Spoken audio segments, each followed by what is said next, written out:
அறிவே இல்லாத இந்த கூட்டம் ஆட்சிக்கு எப்படி வந்தது? சாத்தூர் சமஸ்தானா?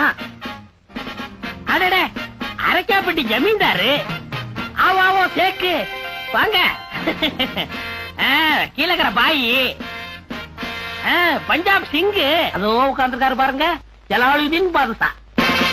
நான் கேட்கிறேன் விஜய், கை நீட்டி பேசுகிறேன்.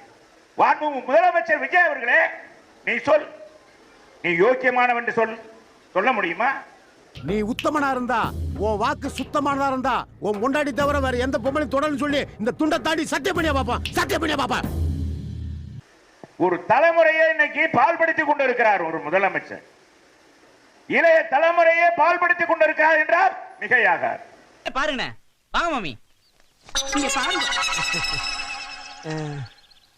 எப்படி கணக்குல வேணா நான் வீக்கு, ஆனா 10 கேட்டா போட்டுக்கல. நீங்கெல்லாம் இந்தியாவின் எதிர்கால தூண்கள். ஆசை நிறைவேற்றது, அவ்வளவு அழகா இருக்காரு. இதெல்லாம் போட்டுறாதீங்க சார்.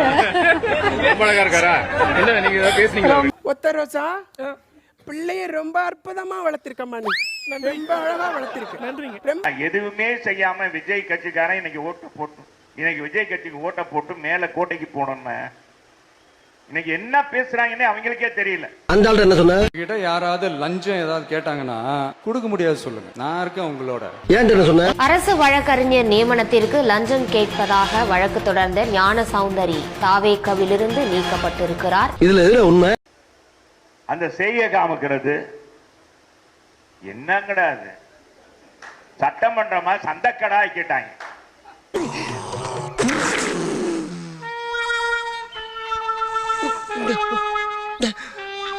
பதவி வரும்போது பணிவு வர வேண்டும், துணிவு வர வேண்டும். தோலா தலைவன் சொன்னதுடா, நீ தலைவன் உச்சரிக்க உனக்கு என்ன யோக்கியதை இருக்கு? ஆளை பார்த்தா டம்மி பீஸா இருக்க, பயங்கரமான ஆளா இருக்கேடா. நீ நடித்த புலி படத்துக்கு 15 கோடியை வாங்கிட்டு குறைந்த கணக்கு காமிச்சு அதை கண்டுபிடித்து 1.5 கோடி கட்டியவன் நீ. போட்டு கொடுத்துட்டானா? உண்மை பூரா சொல்லிட்டாங்க.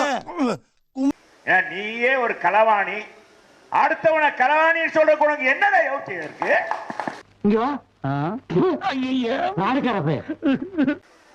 அந்த காரை இறக்குமதி பண்ணி மோசடியாக செஞ்சு கோர்ட்ல வழக்கு போட்டு உன்னை தண்டித்தது இல்லையா? நீ பணம் கட்டலையா?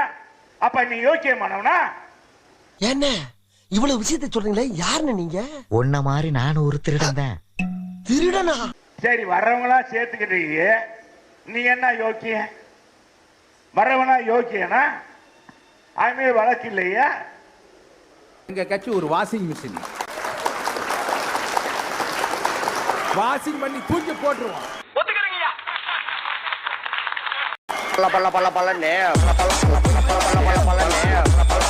முதலமைச்சர் உன்னை பார்த்து கேட்கிறேன், நீ அறத்துப்பால்ல இருந்து ஒரு குரல் சொல்லுங்க பாப்போம். தோன்றி புகழோடு தோன்றுக அகுதிலார்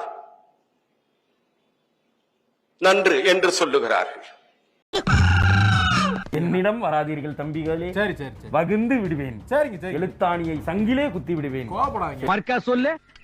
தோன்றி புகழோடு தோன்றுக அகுதிலார் அகுதிலார் அகுதிலார். மர்க்கா சொல்லு. தோன்றி புகழோடு தோன்றுக அகுதிலார் அகுதிலார் நன்று என்று சொல்லுகிறார்கள். ஆட உங்க கூர்க்காவுக்கு பிறந்தவன காமராஜர் அந்த காலத்திலே சத்துணவுல இருந்து எல்லா திட்டமும் போட்டு ஸ்கூல் ஆரம்பிச்சாரு. அப்படியும் இந்த மாதிரி தற்கொலை படிக்காம ஏன் உசுரம் வாங்க என்ன பண்றது?